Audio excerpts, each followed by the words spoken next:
Nama Tuhan, Shalom. Yang merasakan kebaikan Tuhan sama-sama dengan saya lambaikan tangannya.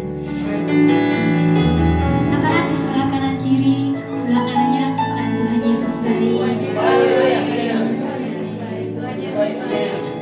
Amin. Ya. Tuhan berfirman, 2-3 orang berkumpul di situ Tuhan hadir. Amin. Seberapapun kita hadir tempat ini, tapi itu tidak mengurangi rasa sukacita kita untuk menaikkan setiap penyembahan kita, untuk menaikkan setiap pujian kita di hadapan Tuhan. Amin. Amin. Mari kita berdoa. Bapa, kami sungguh mengucap syukur di hadapan-Mu. Terima kasih untuk kebaikan Tuhan yang telah kami rasakan dalam setiap kehidupan kami pribadi lepas pribadi. Kami bersyukur Tuhan di pagi hari ini Kau mempertemukan kami kembali untuk bersatu hati Tuhan, untuk menaikkan setiap kerinduan kami, setiap pujian penyembahan kami di hadapan-Mu. Biarlah Tuhan Kau urapi setiap kami, setiap jemaat-Mu Tuhan yang hadir pada pagi hari ini. Kau urapi, Kau berkati kami semua Tuhan. Terima kasih Yesus, terima kasih. Hanya di dalam nama-Mu kami telah berdoa dan ucap syukur, haleluya. Amin.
Namun satu hal ku percaya, ada rencana yang indah, tiada terduga kasih-Mu. Heran dan besar bagiku arti kehadiran-Mu selalu nyata di dalam hidupku. Penyertaan-Mu Tuhan, penyertaan-Mu sempurna, rancangan-Mu penuh damai, aman dan sejahtera walau di tengah badai. Diriku selalu bersama, rasakan keindahan arti kehadiran-Mu Tuhan.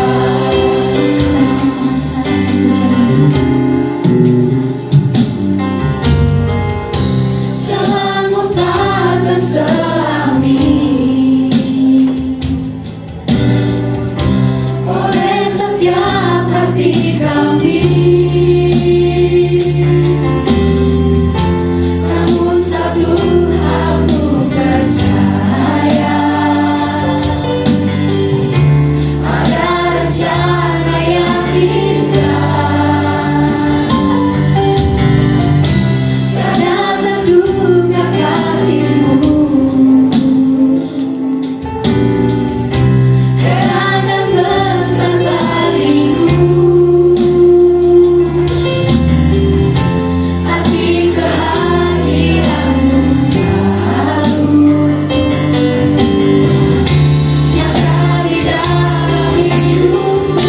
Penyertaan-Mu Tuhan, penyertaan-Mu sempurna, rancangan-Mu penuh damai, aman dan sejahtera walau di tengah badai. Diriku selalu bersama, rasakan keindahan arti kehadiran-Mu Tuhan. Penyertaan-Mu sempurna, rancangan-Mu penuh damai, aman dan sejahtera walau di tengah badai. Diriku selalu bersama, rasakan keindahan arti kehadiran-Mu Tuhan. Arti kehadiran-Mu Tuhan. Arti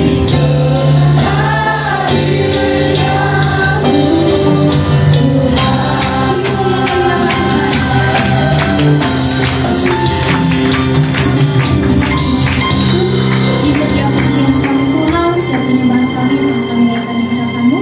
Dan tiba saatnya Tuhan kami akan bersukacita dan bersorak-sorai bagi nama Tuhan. Bila Tuhan Kau urapi setiap kami, Kau berikan roh yang lebih menyala lagi Tuhan untuk kami, karena semuanya kami berikan hanya hormat dan kemuliaan bagi nama Tuhan. Yang percaya sama-sama dalam hati dengan saya katakan amin. Ada sukacita di tempat ini, amin. Sekali lagi kasih sorak-sorai yang terbaik untuk Tuhan kita Yesus. Kita mau serahkan hidup kita dalam tangan Tuhan, amin. Dia pasti menolong mau saya dan semua yang ada di tempat ini. Dan percaya boleh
Kita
pribadi yang seperti Engkau.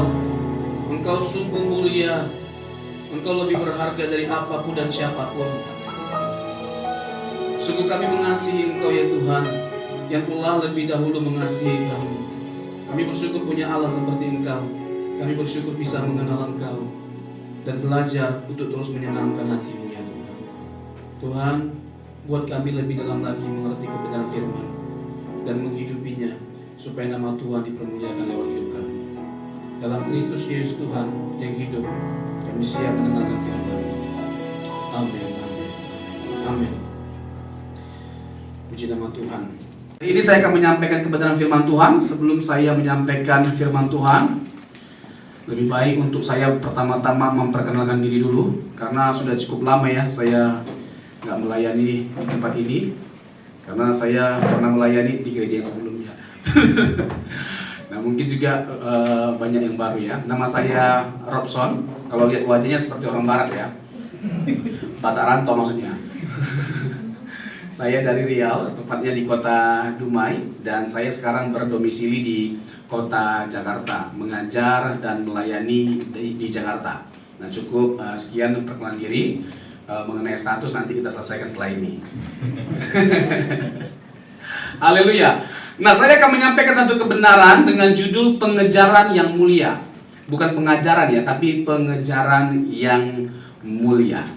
Kita percaya bahwa Tuhan yang kita sembah itu adalah Tuhan yang mulia, pribadi yang mulia, pribadi yang istimewa. Dan saya percaya bahwa setiap kita memandang Tuhan sebagai satu-satunya yang paling berharga dalam kehidupan kita, karena tidak ada yang seperti Yesus.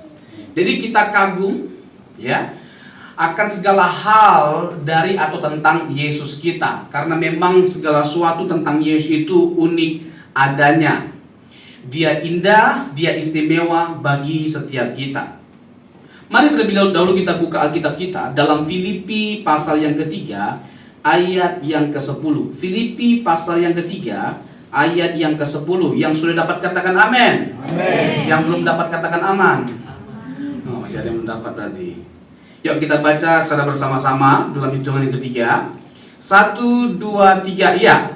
Yang ku kehendaki ialah mengenal Dia dan kuasa kebangkitannya dan persekutuan dalam penderitaannya, di mana aku menjadi serupa dengan Dia dalam kematiannya. Ini adalah satu hal yang sangat-sangat powerful. Ini adalah satu hal yang harus kita rindukan, kita dambakan sebagai anak-anak Tuhan. Ini adalah satu kerinduan yang kudus. Ini adalah salah satu pengejaran yang utama dalam kehidupan kita sebagai orang percaya. Yang pertama mengenal Dia. Yang kedua mengenal dan mengalami kuasa kebangkitan Yesus. Yang ketiga persekutuan dalam penderitaannya. Yang keempat menjadi serupa dengan Dia dalam kematiannya. Bapak Ibu Saudara yang terkasih, Tuhan menghendaki supaya setiap kita mengenal Dia. Dan Tuhan menyatakan anugerah terbesarnya dengan memberikan Yesus bagi setiap kita. Yesus dinyatakan bagi setiap kita supaya semakin dalam pengenalan kita akan Allah.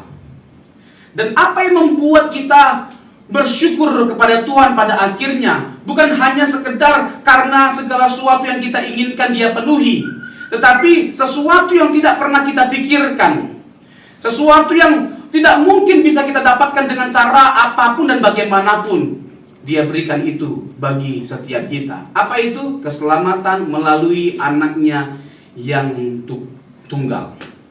Jadi Yesus adalah harta terindah, harta terbesar, kekayaan kita, kebahagiaan kita. Yang setuju katakan amin.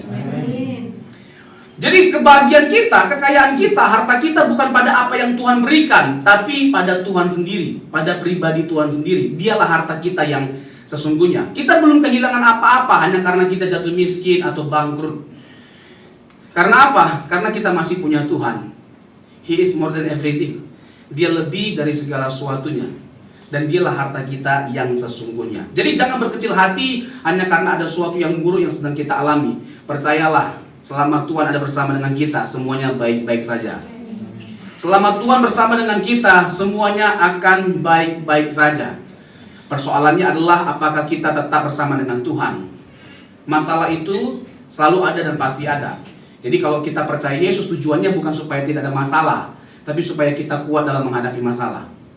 Persoalan utamanya bukan pada apa yang akan kita hadapi, tapi kita berjalan bersama dengan siapa dalam kita menjalani kehidupan kita.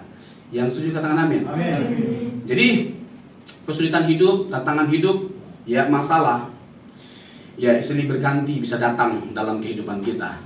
Tapi Tuhan Yesus tetap satu-satunya yang kita pegang dalam menghadapi semuanya. Itu yang paling penting.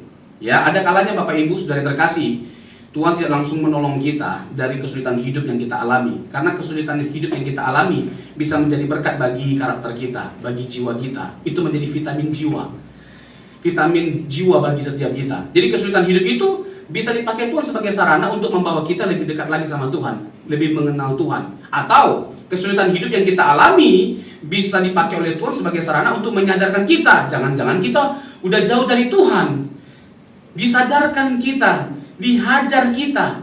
Dan hajaran Tuhan itu bukan karena Tuhan benci sama kita, justru karena Tuhan mengasihi kita. Alkitab berkata apa? Barang siapa kukasihi, ia kutegur dan kuhajar, bukan ajar, hajar. Jadi bersyukurlah kepada Tuhan meskipun kita mengalami satu hajaran dari Tuhan. Tapi kalau memang kita lagi tidak baik-baik saja, kita lagi jauh dari Tuhan, kita melakukan kejahatan, ya bersyukurlah kepada Tuhan kalau Tuhan hajar kita. Itu artinya Tuhan sayang sama kita. Tuhan tidak biarkan kita. Dan kita tahu pasti pada akhirnya semuanya akan indah pada waktunya. Yang setuju katakan amin. Ya kan? Nah, mungkin pemain keyboardnya Pak Jerry boleh. Saya minta untuk main Pak Jerry. Nah, ini pemain keyboard handal kita ini. Ya kan? Jangan main-main, bukan kaleng-kaleng ini. Ya kan? Indah rencana Tuhan bagi setiap kita. Tuhan kita itu tidak pernah mengecewakan kita. Ada yang pernah dikecewakan sama Tuhan sih? Ada yang pernah mengecewakan Tuhan? Mantap kali jawabannya, bukan hanya ada, banyak sering. Jujur kan memang cuma ini. Indah rencanamu Tuhan di dalam hidupku, walau ku tak tahu dan ku tak mengerti semua jalanmu. Dulu ku tak tahu Tuhan, berat ku rasakan, hati menderita dan ku tak berdaya menghadapi semua. Sama-sama, tapi ku mengerti sekarang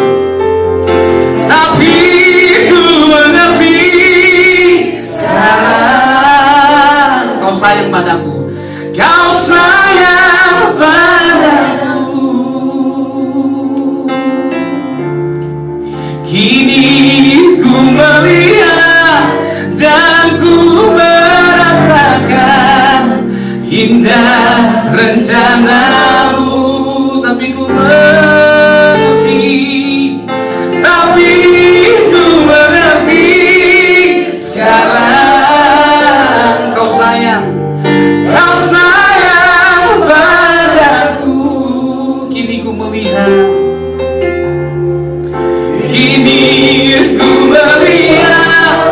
dan ku merasakan indah rencanamu. Kalau kita punya paradigma atau mindset yang benar, kalau kita tahu bahwa Allah bisa mendatangkan kebaikan lewat kejadian buruk yang kita alami, nggak mungkin kita dengan mudahnya menyalahkan Tuhan walaupun kita lagi susah. Nggak ada yang amin. Roma 8 ayat 28, kita tahu sekarang bahwa Allah turut bekerja dalam segala hal untuk melakukan kebaikan bagi mereka yang mengasihi Dia. Dalam segala hal Tuhan turut bekerja. Ada sesuatu yang baik yang Tuhan bisa kerjakan dalam kehidupan kita, meskipun kehidupan kita lagi tidak baik-baik saja.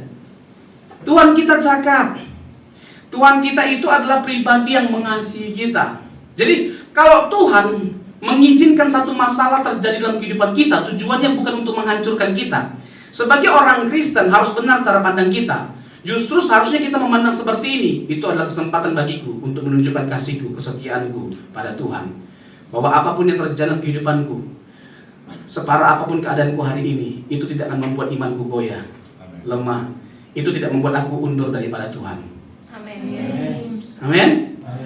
Karena gini, ikut Tuhan itu bukan hanya sekedar pada waktu kita happy, ya kan, waktu kita diberkati, lagi dipromosikan, naik pangkat, ya kan, lagi menjadi samuan. Bukan ikut Tuhan, bukan hanya sekedar yang begitu-begitu keadaannya. Waktu kita lagi susah, berat hidup kita, harus mampu kita menunjukkan kesetiaan kita, kasih kita kepada Tuhan. Iya dong, ya kan, jangan hanya sekedar terkagum sama Tuhan waktu diberkati semuanya baik-baik saja. Kekaguman kita itu bernilai biasa. Ya kan, misalnya begini, kita nanya begini. Coba kunci C, Pak. Ku kagum hormat akan Engkau. Semuanya lagi baik-baik saja. Kita lagi diberkati. Ya biasa aja pengakuan kita. Semua orang juga bisa gitu loh, kagum sama Tuhan waktu dia lagi sukses. Tapi waktu lagi berat hidup kita, keluarga lagi gak baik-baik saja, pekerjaan gak ada yang jelas, lalu kita datang sama Tuhan berkata demikian. Ku kagum hormat akan Engkau. Pengakuan kita bernilai tinggi di hadapan Tuhan. Pengakuan kita bernilai tinggi di hadapan Tuhan. Dan itu yang Tuhan inginkan dari setiap kita. Kita tetap mengagumi Tuhan dalam segala keadaan.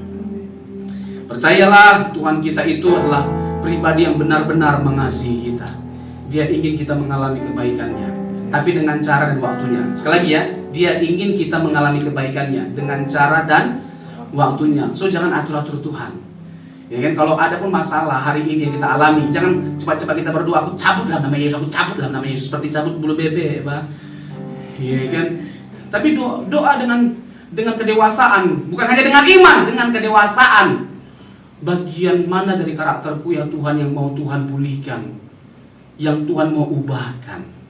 Amin. Amin. Amin. Ini aminnya cius atau enggak ini? Cius ya. Iya kan? Karena yang paling penting itu adalah karakter kita, harta kita, hartanya Tuhan dari kita bukannya uang, bukannya materi, tapi diri kita. Untuk kita kan Tuhan mati, karena kita ini mahal. Kalau mau tanya seberapa mahal diri kita, seharga anaknya yang tunggal. Mahal kali kita ini. Katakan kiri kanannya, mahal kali. Bukan hanya mahal kali. Iya kan? So precious. Yang berharga sekali di mata Tuhan. Seharga anaknya yang tunggal, bukan main-main. Ya kan, kita butuh apa lagi? Butuh bukti apa lagi? Kalau kita mau tanya Tuhan, ya kan, apa bukti bahwa Engkau mencintai aku? Salib, the cross. The cross is the perfect proof. Salib adalah bukti yang sempurna. Yesus adalah bukti yang sempurna bahwa Tuhan mengasihi kita. Pertanyaannya bagaimana dengan kita?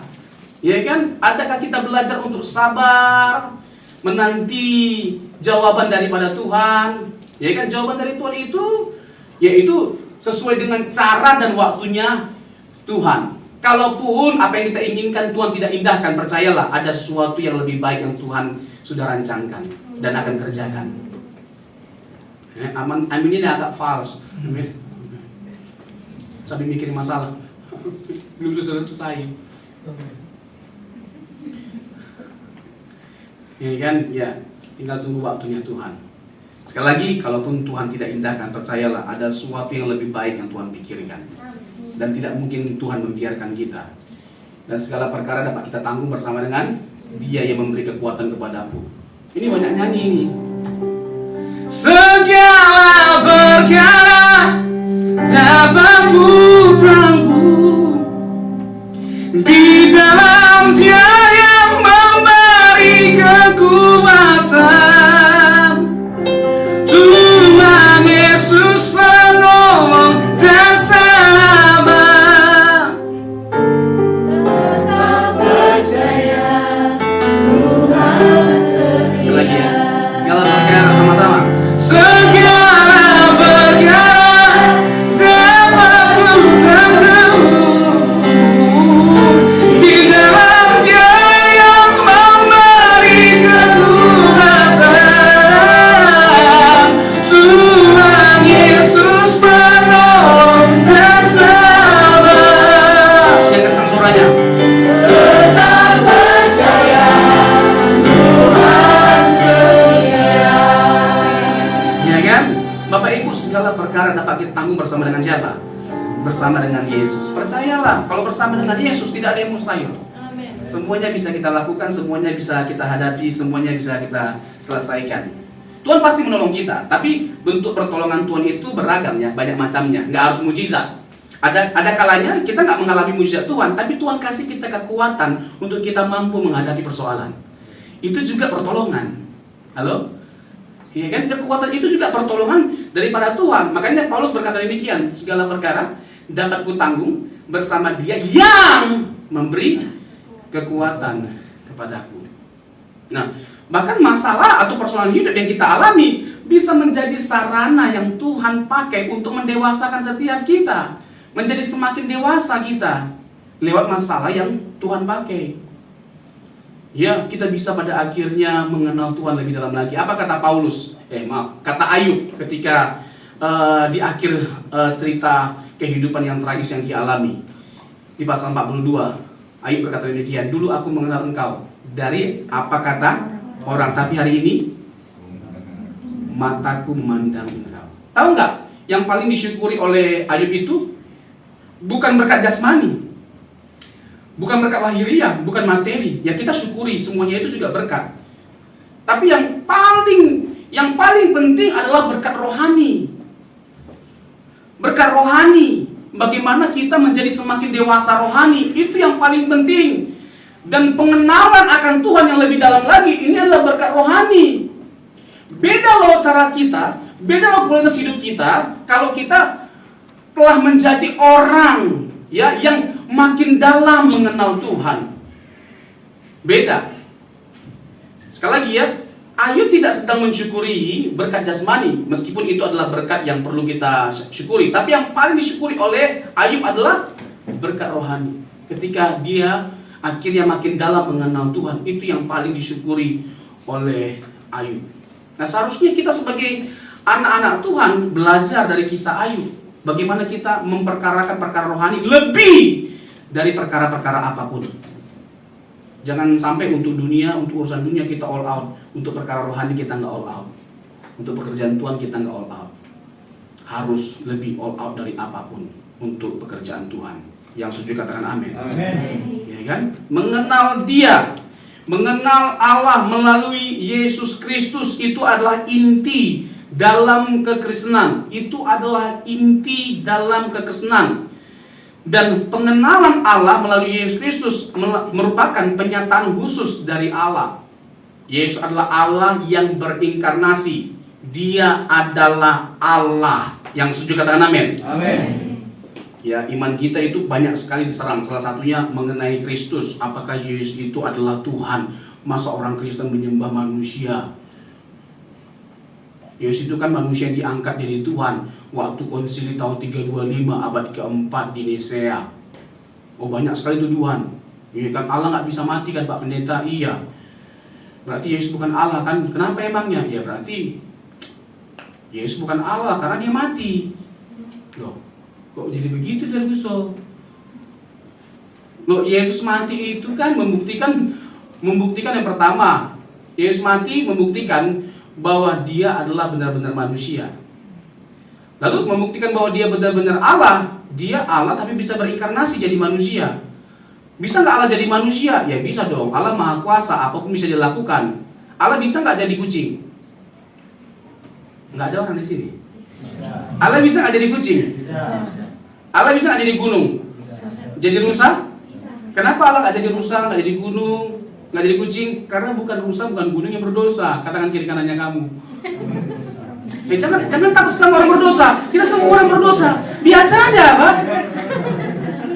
Ya kan? Tapi kita bersyukur sama Tuhan. Apa yang buat kita bersyukur sama Tuhan? Kita adalah orang-orang yang mendapatkan anugerah yang sama. Kita diampuni oleh Tuhan. Kita dilayakkan oleh Tuhan. Itu yang membuat kita kagum sama Tuhan kita, Yesus Kristus. Di dunia yang telah dirusak oleh dunia, tidak ada yang mengagetkan. Sekali lagi ya, di dunia yang telah dirusak oleh dosa, tidak ada yang mengagetkan bagi setiap kita. Yang membuat kita kaget adalah anugerah Tuhan yang begitu besar. Kita orang berdosa, banyak sekali dosa kita, buruk sekali latar belakang kita. Betapa telah dalam kita jatuh dalam dosa. Tapi Tuhan mau menerima setiap kita. Itu yang membuat kita terkaget dan bersyukur dan kagum akan Yesus Kristus. Jadi kalau ada di antara kita yang merasa tidak layak karena telah melakukan banyak kesalahan dan dosa, tenang bro. Ya kan, Tuhan kita adalah Maha Pengampun. Tidak ada dosa yang terlalu besar sampai anugerah Tuhan tidak cukup untuk mengampuni kita. Halo? Halo? Orang berdosa katakan amin. Amin. Mantap sekali. Coba kunci C, Pak. Ya kan? Pernah dengar nama John Newton? Tidak pernah. Terus pernah dengar nama siapa? Robson. Orang terkenal itu. Iya kan? Mungkin kita nggak pernah dengar namanya, backgroundnya, tapi kita sering menyanyikan lagunya. Itu orang yang luar biasa. Ya, dia berkata begini, I am the great sinner, but I have a great savior. I am the great sinner, but I have a great savior. Aku adalah seorang pendosa yang hebat, tapi aku punya juru selamat yang hebat. Itu namanya John Newton. Dia merasa dirinya itu telah jatuh dalam dosa. Kesalahan dan dosanya begitu luar biasa. Tapi pada akhirnya Tuhan mengampuni dia. Tahu gak lagunya apa? Tahu lagu ini? Meragam-ragam doang kau sinta-sinta di hitam manusia. Tahu lagu itu? Itu bukan lagu ciptaannya. Lagu ciptaannya ini.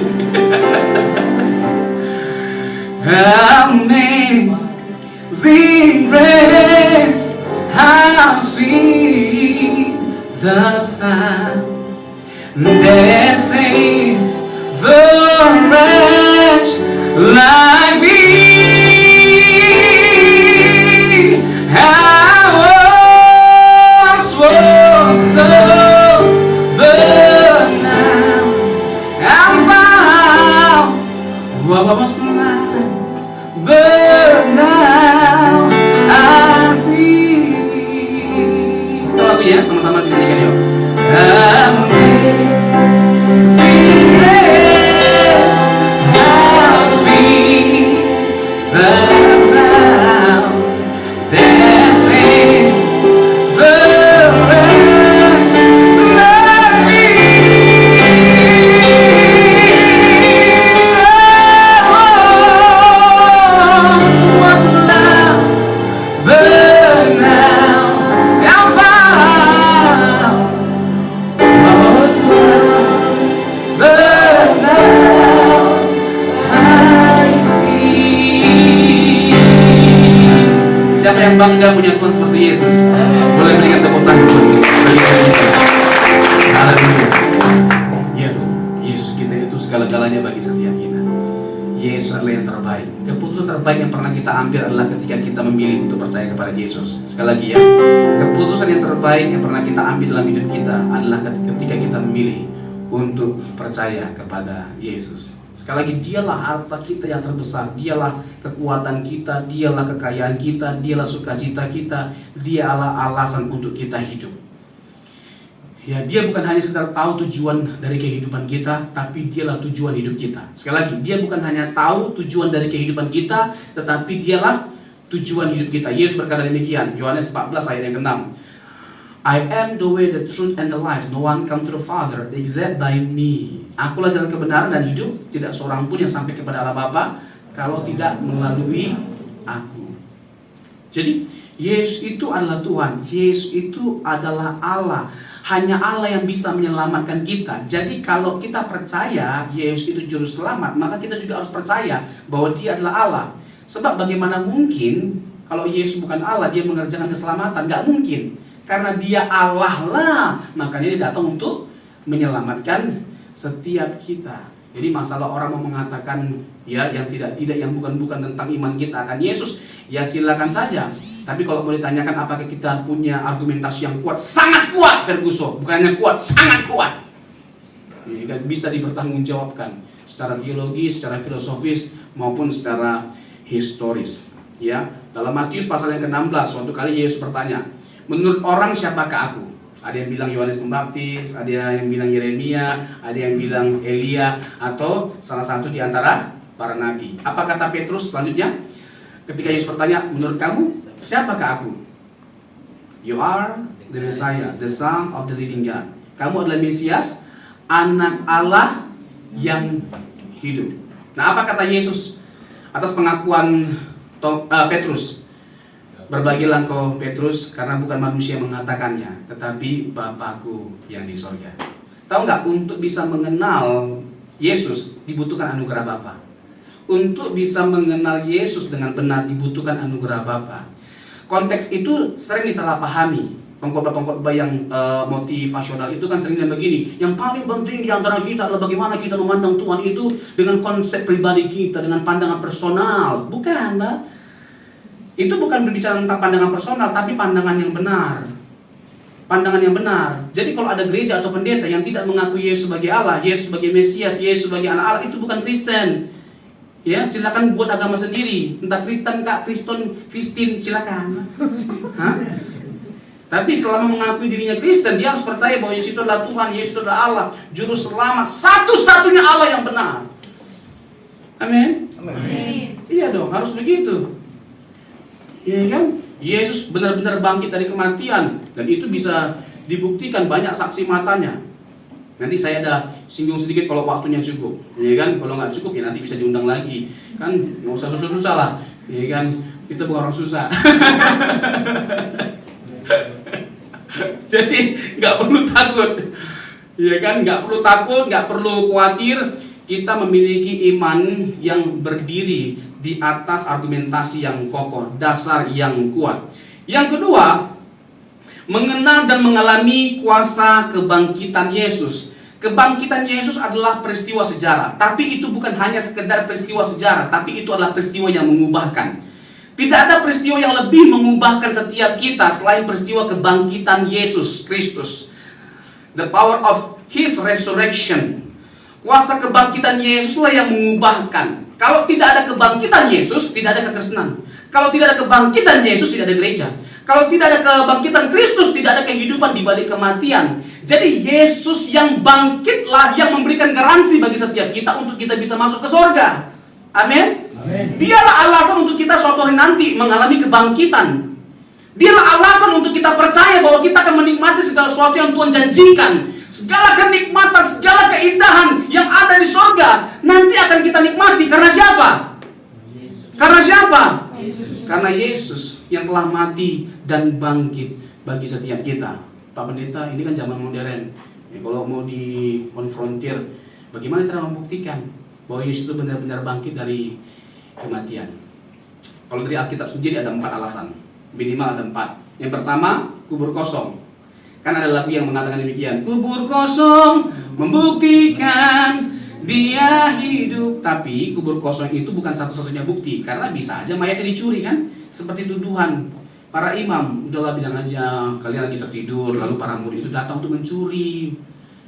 Ya, tapi ada yang kedua, kain kafan ditinggalkan, ya kan? Walaupun mayat dicuri, aneh-aneh aja, masa kain kafan ditinggalkan, Pak? Pencuri tidak berkelas. Ya, itu yang kedua. Yang ketiga, bukan hanya sekedar kubur kosong, kain kafan ditinggalkan. Yang ketiga, para saksi. Kalau menurut perjanjian lama, 2-3 orang saksi suatu perkara dianggap sah. Nah, saksi dari Yesus yang bangkit bukan hanya 2-3 orang, Bambang. 500 pasang mata. 1 Korintus pasal yang ke-15 dari ayat yang ke-3 sampai ayat ke-8. Silakan dicatat. Ya kan, sampai ke-8. Itu jelas sekali Paulus memberikan argumentasi dan bukti yang sangat kuat terkait dengan mengapa kita percaya bahwa Yesus benar-benar bangkit. Jadi ada 500 pasang mata, bukan main-main, banyak sekali. Ya kan? Belum lagi ada Thomas kan, yang para murid yang lainnya sudah melihat Yesus yang bangkit, tapi dia nggak percaya. Sekali-kali aku tidak percaya kalau aku tidak melihat dia memegang tangannya, memegang lambungnya yang terluka. Lalu apa yang terjadi? Yohanes pasal yang ke-20 ayat yang ke-28. Apa kata Thomas ketika dia melihat Yesus yang bangkit? Ho Kriesmu kai hoteosmu. Ini bukan bahasa roh, bahasa Yunani. Ho Kriesmu kai hoteosmu. Ya Tuhanku, ya Allahku. Ya Tuhanku, ya Allahku. Ada yang bilang begini, itu kan Pak Pendeta, ini kan tetangga kita, memang paling suka mereka itu menyerang kita. Giliran kita nyerang balik, langsung masuk penjara. Selesai kita. Ya, tahu-tahu kita dari penjara aja udah. Nggak tahu bagaimana caranya, tiba-tiba dari penjara aja. Iya kan? Terus mereka tuduh begini, itu kan Pak Pendeta, kan Thomas itu kan lagi kaget, sama seperti orang Indonesia ketika dikagetkan, ayam mana latang, ayam kaget, dia lihat Yesus bangkit. Ya kan? Atau seperti orang Amerika lagi kaget, oh my god. Nah, jawabannya bagaimana? Ada 2 jawabannya, satu serius, satu yang nyeleneh. Mau yang mana? Dua-duanya ngeri kali memang ya. Ketahuan ATT. Dua-dua. Yang pertama yang serius ya. Dilarang bagi orang Yahudi untuk menyebut nama Tuhan sembarangan. Jadi kalau Yesus tidak benar-benar Allah, nggak mungkin dia menyebut Yesus itu adalah Allah. Ho Kriesmu kai hoteosmu. Jelas kok alamatnya itu Yesus. Ya Tuhanku, ya Allahku. Yang nyeleneh begini.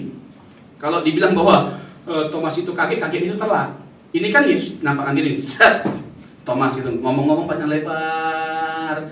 Baru dia bilang apa? Oh Kriesmu kai hoteosmu. Ya Tuhanku, ya Allahku.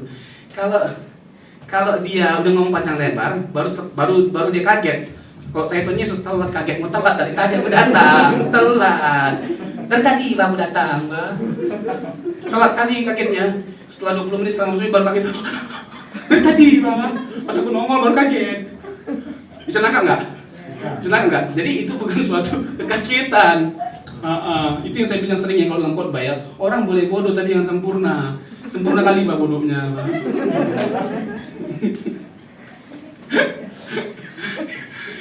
Argumentasi yang keempat, mengapa kita percaya bahwa Yesus benar-benar bangkit dari kematian? Para murid diubahkan. Tahukah siapa para murid sebelum Yesus bangkit dari kematian? Mereka para pecundang, mereka para pengkhianat. Petrus misalnya kan waktu di perjamuan terakhir dia berkata apa? Sekali-kali hal itu nggak akan terjadi padamu. Ya kan, sosok pahlawan banget ya kan. Ya kan, apapun yang akan terjadi aku akan di depan berdiri. Petrus. Tahu-tahu Tuhan Yesus tangkap. Lalu apa yang dilakukan Petrus? Menyangkal Tuhan Yesus 3 kali. Ya kan? Dari Petrus kita belajar apa? Jangan omong kalau tidak bisa kasih bukti. Halo? Jangan omong kalau tidak bisa kasih bukti. Jangan kasih janji kalau pada akhirnya hanya akan diingkari. Kau yang berjanji, kau yang mengingkari. Tidak usah. Ya. Lalu Yudas menjual Yesus, mengkhianati Tuhan Yesus. Dari Yudas lah kita tahu pada akhirnya bahwa nggak semua ciuman itu romantis. Ada ciuman pengkhianatan. Kita bikin romantis, paling romantis, tapi itu nggak romantis. Itu najis.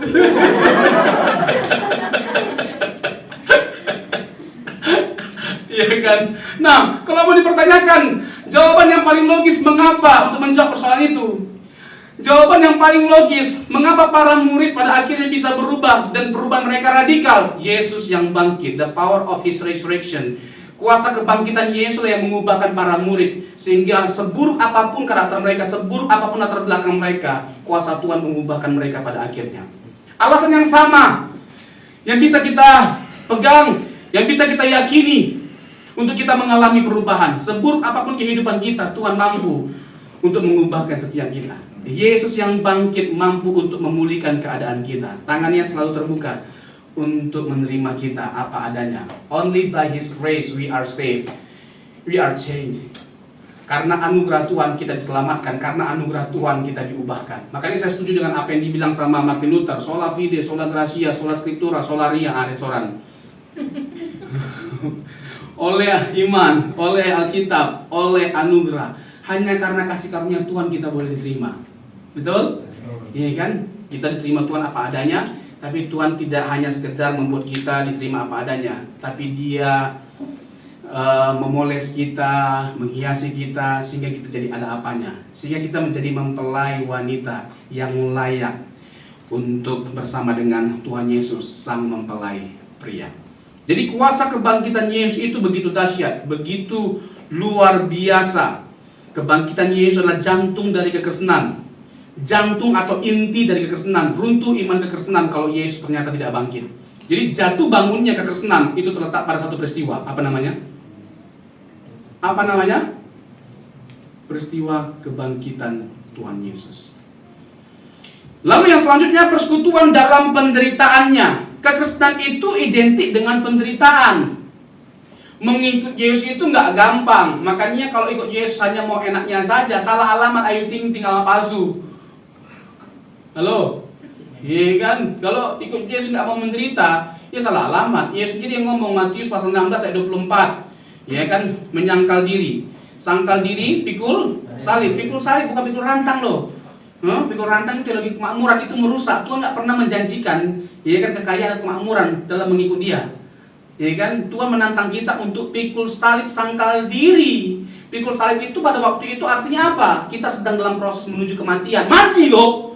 Bagaimana kita mematikan keinginan daging, egonya kita, ya kan, keinginan daging, kesombongan kita, supaya hidup kita bagi kemuliaan nama Tuhan. Baru kita bisa mempersembahkan hidup yang memuliakan nama Tuhan. Kita harus belajar kan, bagaimana kita mempersembahkan hidup yang manis di hadapan Tuhan. Iya kan? Betul nggak? Iya dong, bagaimana kita mempersembahkan hidup yang manis di hadapan Tuhan. Kalau Tuhan, segala sesuatu dari Tuhan itu manis kita kecap. Betul nggak? Pertanyaannya, bagian dari mana hidup kita yang manis yang dikecap oleh Tuhan? Hal yang mana, bagian mana dari hidup kita yang sudah dikecap manis oleh Tuhan? Coba uji coba. Dia pokoknya kata Pak Edi, saya khotbah 3 jam. Jadi sama-sama. Biarlah manis kau dengar, Tuhan, manis kau dengar, dan hatiku bersuka karena-Mu. Ya kan? Biarlah manis kau dengar ya Tuhan, biarlah manis kau kecap ya Tuhan. Ya itu yang menjadi pergumulan kita. Waktu ada orang yang menyakiti hati kita, kita nggak gampang sakit hati. Pasang antivirus di hati, jangan hanya di handphone. Halo? Halo? Pasang antivirus bukan hanya di handphone, di hati Pak. Melalui kuasa firman Tuhan, baca firman Tuhan, renungkan setiap hari, makin kuat hati kita, nggak gampang tersinggung Pak. Halo? Iya kan, amarah, dendam, gampang tersinggung, ini semua sampah. Hati kita bukan tempat untuk sampah. Iya kan?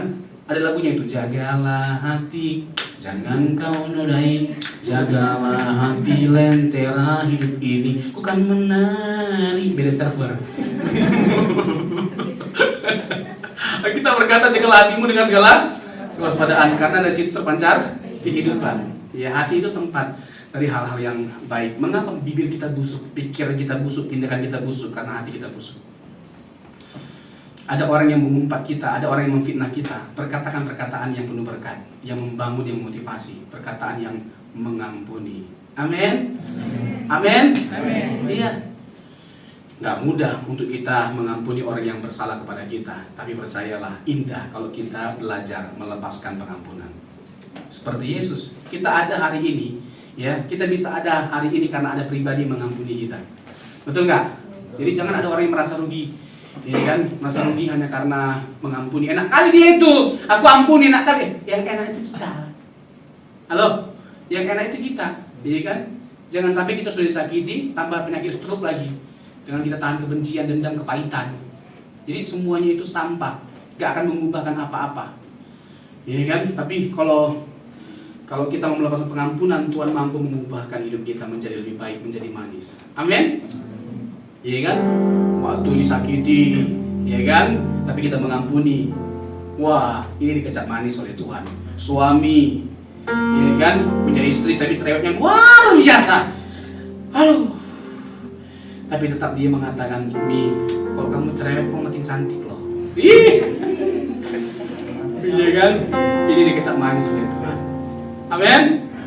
Ya kan? Apapun yang terjadi di dalam hidupku, selalu ku berkata, Tuhan Yesus baik.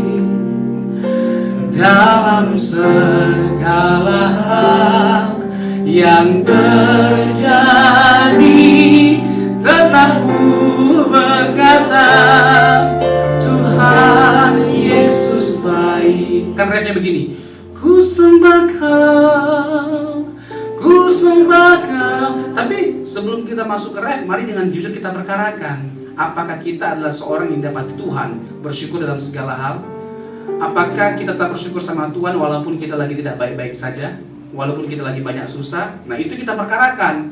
Karena kalau enggak, ya nonsens kayak pengakuan kita, ku sembah Kau, enggak bernilai tinggi pengakuan kita. Itu penyembahan apa itu? Kalau mereka bilang apa itu penyembahan bunyi kosong, iya kan? Tapi kalau memang kita udah dengan jujur memperkarakan hidup kita, di mana kita selalu bersyukur di hadapan Tuhan, percayalah, kita akan bahagia.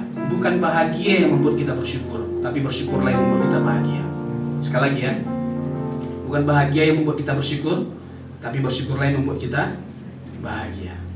Meskipun hutang banyak, suami pengangguran, ibu-ibu selalu ku nggak mampu ya, nggak mampu, kayaknya sukar kali menerima kenyataan itu. Walaupun istri cerewet, marah-marah tiap hari, bapak-bapak. Coba ya, ini tahu nggak nyanyi siapa? Yang belum nikah, yang belum merasakan, yang belum merasakan. Kalau yang bapak-bapak yang udah menikah, nggak berani mengungkapkan. Apalagi kalau ini istri sampingnya, coba ngomong. Maksud aku cerewet. Selesai.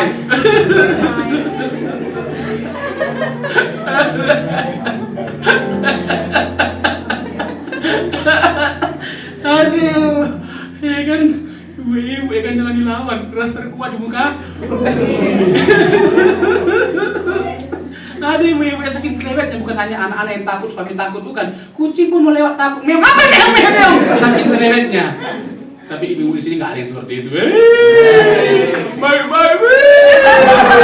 Iya aja suami-suaminya perlu kemuliaan Tuhan, ya kan, terpaksa.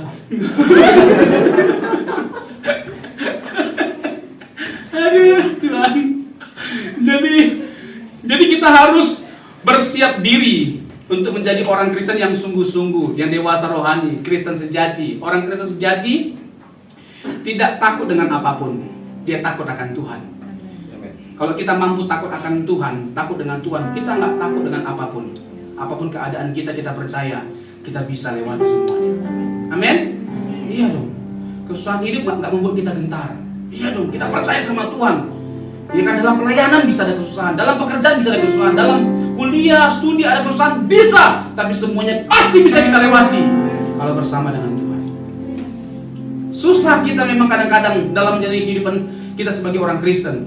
Tapi pada akhirnya percayalah, aduh, kalau kita mau ikut rencananya Tuhan, ya kan, alurnya Tuhan, arusnya Tuhan, indah kali hidup kita ini. Ya kan, tapi mau nggak kita jadi orang Kristen yang tangguh, yang nggak gampang menyerah gitu loh.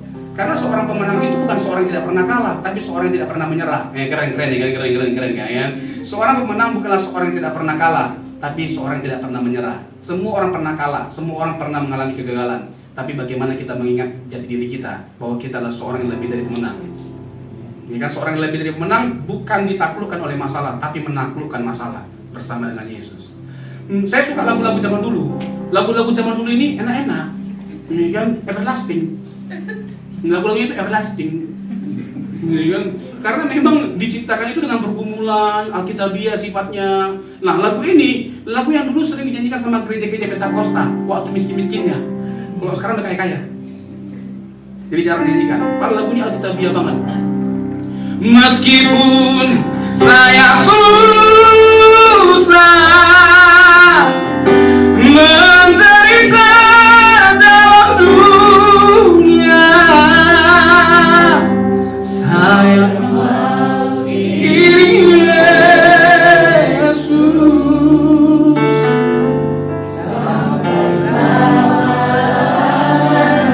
meskipun pikul salib, meskipun pikul salib, pikul salib, sangkal diri tiap hari, sangkal diri tiap hari. Saya mau Yesus sampai selama-lamanya. Jadi lewat penderitaan Tuhan, tujuan Tuhan itu bisa tercapai loh. Tujuan kita itu bukan kebahagiaan tapi kekudusan hidup. Tuhan bisa menyucikan kita lewat berbagai macam proses, peristiwa yang terjadi dalam kehidupan kita. Sekali lagi ya, tujuan kita hidup itu adalah kekudusan Tuhan. Bukan bagaimana menjadi bahagia, enggak. Bagaimana supaya kita hidup kudus seperti Tuhan. Tuhan itu kasih, Tuhan itu kudus. Nah, kita harus menggambarkan pribadinya Tuhan yang adalah kasih dan kudus. It's not easy, but we are happy to do it. To do everything. Melakukan apa yang Tuhan inginkan itu adalah kebahagiaan kita. Kalau memang Tuhan dibahagiakan, ya, dengan kita tunduk atau melakukan apapun pada akhirnya kita lakukan. Yang setuju katakan amin. Nah, lagu terakhir, kunci F. Oh, C betul. Lebih dari segalanya, ku ingin Kau Tuhan, ku ingin Kau Tuhan.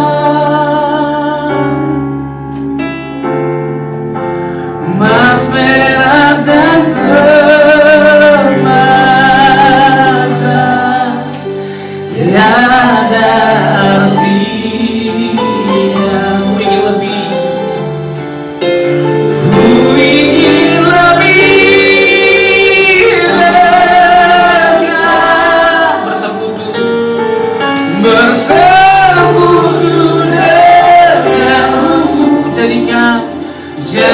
Jadikan hamba setia kepada. Sekali lagi, lebih dari segalanya, lebih dari segalanya, ku ingin Kau dengan sungguh-sungguh. Katakan emas perak, emas perak dan permata tiada arti. Ku ingin lebih dekat, ku ingin lebih dekat bersekutu denganmu. Jadikan ku hamba setia kepadamu. Tuhan tidak terlalu tertarik dengan kenyamanan hidup kita dalam hal apapun. Tuhan tertarik dengan kekudusan hidup kita. Bapak Ibu, hal yang paling mengerikan, hal yang paling menyedihkan bukanlah orang-orang ateis atau orang kafir yang hidup sebebas-bebasnya, tapi orang yang mengaku percaya Tuhan sungguh-sungguh tapi terus hidup dalam dosa. Halo? Yang membuat setan takut itu karena kita tunduk pada Allah dan melakukan apa yang Dia inginkan. Sekali lagi ya, yang membuat setan takut itu karena kita tunduk kepada Allah. Alkitab berkata apa? Tunduklah pada Allah. Yakobus 4 ayat 7, lawanlah si iblis, maka dia akan lari. Ya kan? Iblisnya lari karena melihat kita adalah orang-orang yang tunduk dan takut akan Allah. Ya kan, cara mengusir setan itu ya dengan cara begitu, tunduk kepada Allah. Setan tidak takut dengan salib. Itu pembunuhan di TV-TV itu. Vampir datang tiba-tiba salib tunjukkan, lu takut vampirnya. Itu pembunuhan. Tidak ada itu. Ya kan, karena kalau vampir, setan, roh jahat, ya, itu takut dengan salib, berarti setan takut sama tiang jemuran. Karena berbentuk salib sama tiang listrik. Berarti banyak setan yang udah nyangkut. Gak takut dengan itu semua. Setan takut sama orang-orang yang percaya kepada Yesus yang tersalib dan tunduk kepada Dia. Berikan tepuk tangan bagi Tuhan kita. Jadi mari kita menjadi orang Kristen yang lebih giat lagi melakukan segala sesuatu yang mulia, yang menyenangkan hati Tuhan. Kita hidup untuk menyenangkan hati Tuhan, bukan menyenangkan diri kita. Kesenangan Tuhan akan menjadi kesenangan kita pada akhirnya, tapi kesenangan kita belum tentu menjadi kesenangan Tuhan. Tapi percayalah, Tuhan tahu yang terbaik buat setiap kita. Tuhan Yesus memberkati. Mari kita bangkit berdiri. Lebih dari segalanya, ku ingin Kau Tuhan. Mas merah dan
kami mengucap syukur, kami berterima kasih.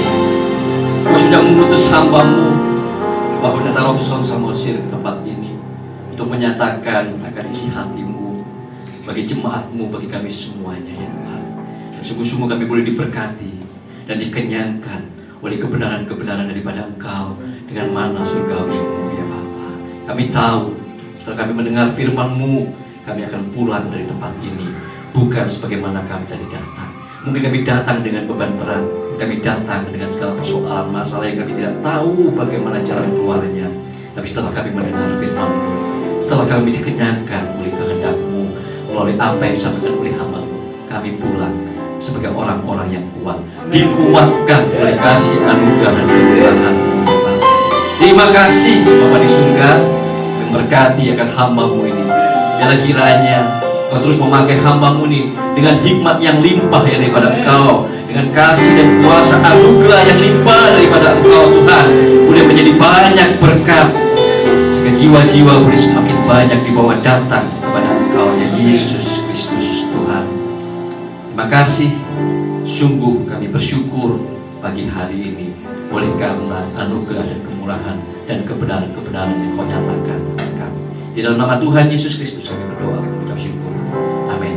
Nah, oke, Bapak Ibu Saudara, sampai ketemu dengan minggu depan kembali di tempat ini. Ibadah hari Minggu akan dilayani oleh Bapak Pendeta Rinaldi Rizal. Oke, mari kita angkat satu lagu dan kemudian akan kita mengakhiri ibadah kita dengan doa berkat.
Betani Shalom Family yang dikasihi Tuhan, mari kita mengangkat tangan kita untuk kita menerima berkat dan rahmat yang baru dari Bapa kita di surga.